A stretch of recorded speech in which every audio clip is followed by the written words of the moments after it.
off helm polisher. Not too late to go find some. Or stay home. Is the Inquisition what you thought it would be? Calling it an Inquisition is a bit much, isn't it? Does not even know what they're chasing? Fair question for me as well, I suppose. Everybody following a rumor. At least I'm used to that.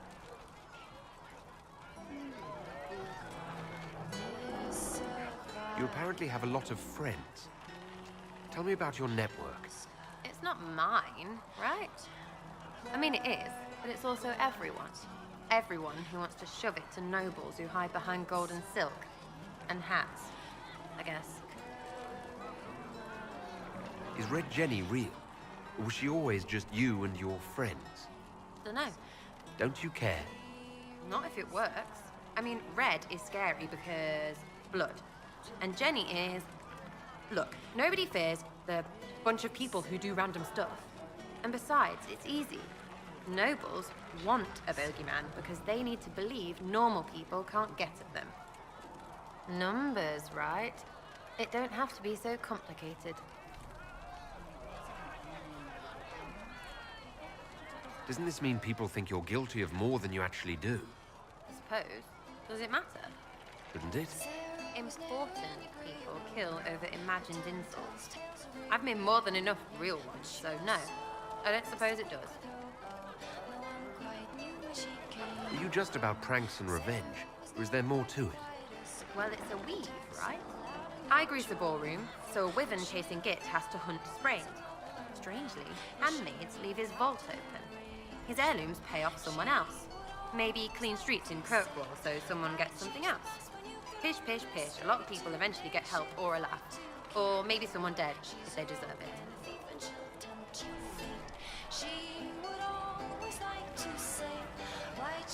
So who decides who deserves it? You?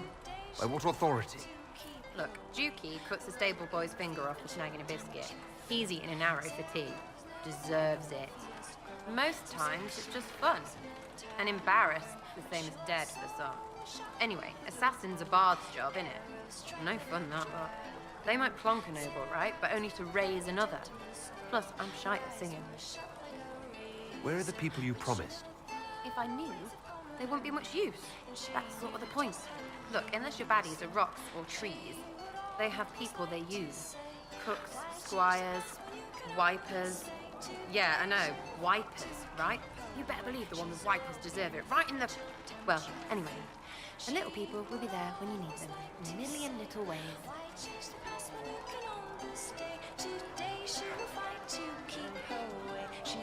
So lots of little contributions add up in the background, like snowflakes that snap a branch. What? Sure. Like snow, I guess. Anyway, it just works, most of the time. Friend of a friend and little hints. Mind you, you still have to be smart. Don't bet your life unless you're into that. To be clear, I'm not into that. I can play along if it works for you. You have a choice. Hail the Inquisition. We'll talk another time. It's all good, innit?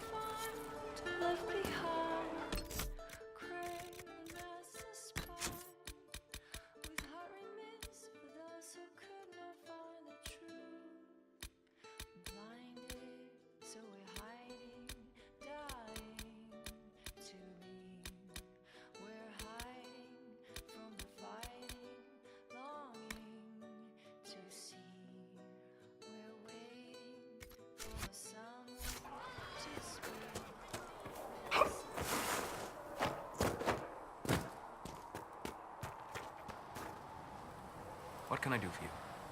We'll talk later. Goodbye.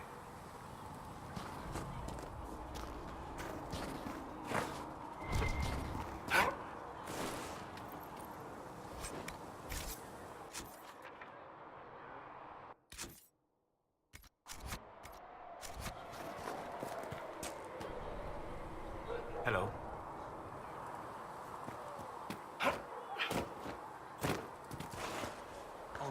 You're right. I'm sorry. When you spend your days teaching the giant of light, it's so easy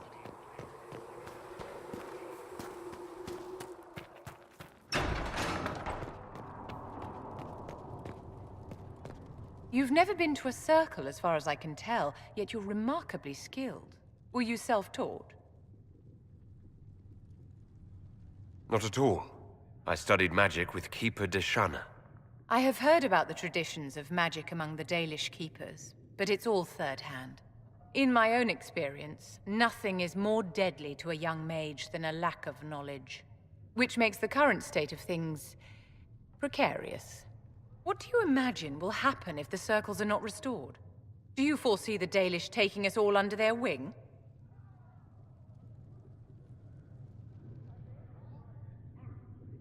The war benefits no one. It must end, and order must be restored. If only the rebels saw things so clearly. Justinia's death has shattered the balance of power in Thedas. If it is not restored quickly, countless lives will be lost. Mages, Templars, innocent people of all kinds now look to the Inquisition to decide their fate.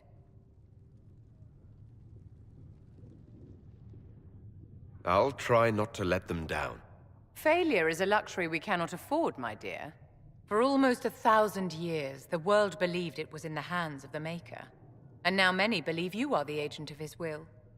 Whatever the truth is, that belief gives you power.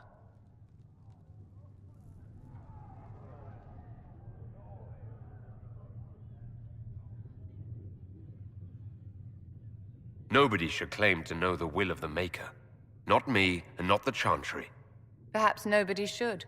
But if no one leads the way, many will be left behind in darkness. I've stolen enough of your time, my dear. Don't let me keep you. Yes?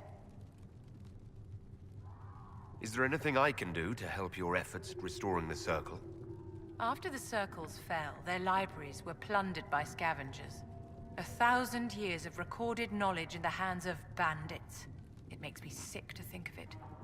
I've received news that some tomes have been located, if you are interested in righting this wrong. I'll look into it for you. If you can take care of this matter, the Circle would be in your debt. Yes?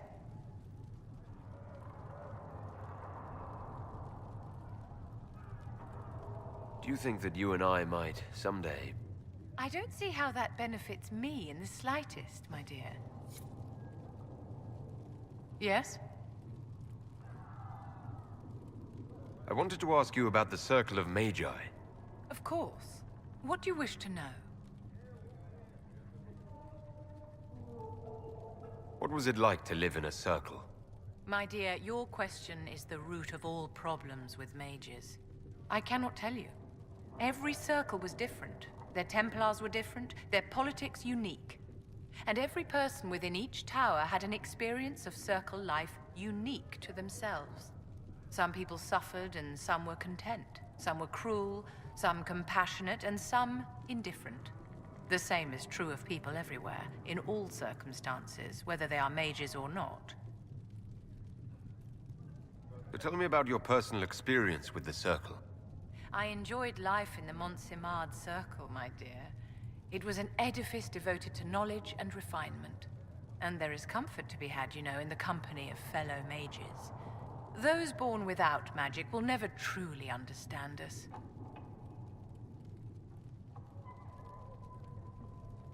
You must have an opinion of the Templars after living so long in the Circle.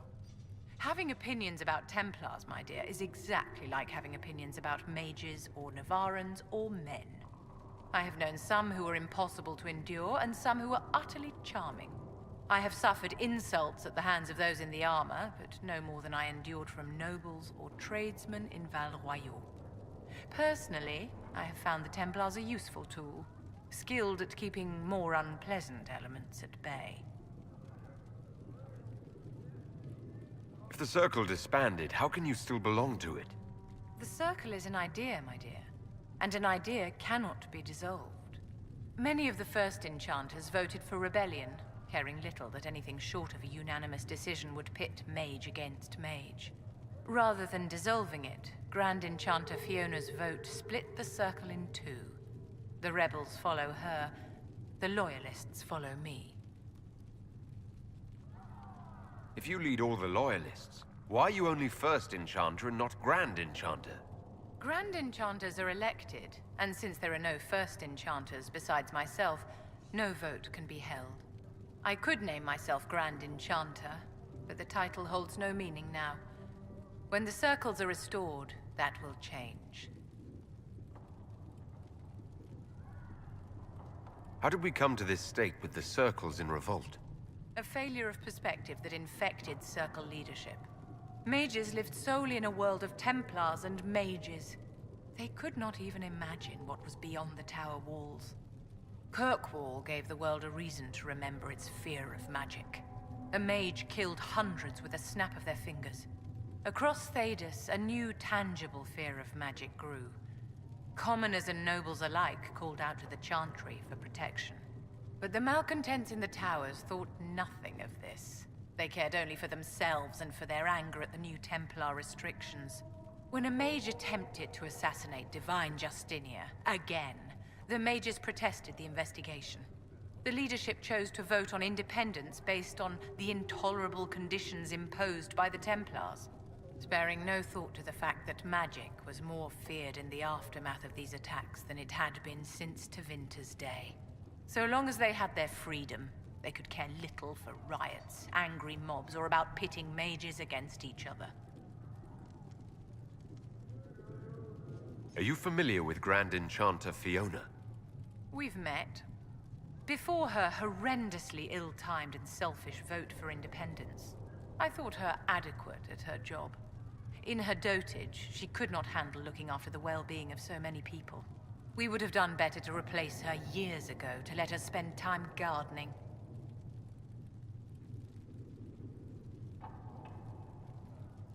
Did they have cause to rebel? In the aftermath of their terrorist attacks? Was that really the most opportune time to break away? By all means, protest abuses by the Templars. Just don't do it in a way that says mages support wholesale murder. By voting when they did, my colleagues all but declared war upon the ordinary people of Thedas.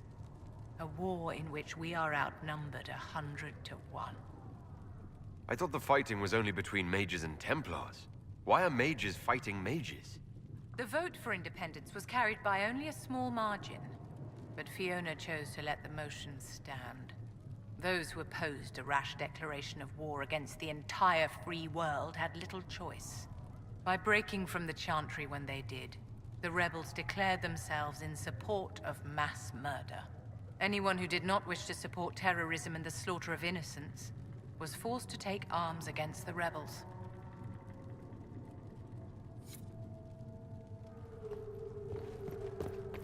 These truths the Maker has revealed to me. We're not As there equipped is to but care for one world, I greet you. one life, one death, there is but one God, and He is Can you our tell me Maker. about the original Inquisition? The original Inquisition was formed after the First Blight, well before the Chantry as we know it. The Inquisitors were hunters, zealots, who tracked and killed cultists and dangerous mages. As Andraste rose to power, the Inquisition came into her service. Instead of hunting those who would do harm, the Inquisitors spread the chant of light by force.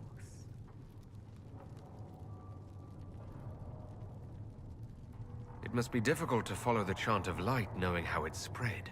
Indeed. I have always believed that the Maker wished us to spread the chant of light by example, not violence. In any case, once the chant of light had spread far and wide, there was less need for zealots. The Inquisitors became the seekers of truth, and eventually the Templars. We're more zealous than the Templars and the Seekers. Well, I suppose that explains Cassandra. Do you know what impresses me most about the original Inquisition? They fought horrific battles, killed and died for their cause, and when it was time, they put their swords away. Perhaps the name was divine, Justinia's message, that when the Inquisition is needed, it will strike without mercy. But when its work is done, it will put its sword away. Farewell, revered mother. Until next time.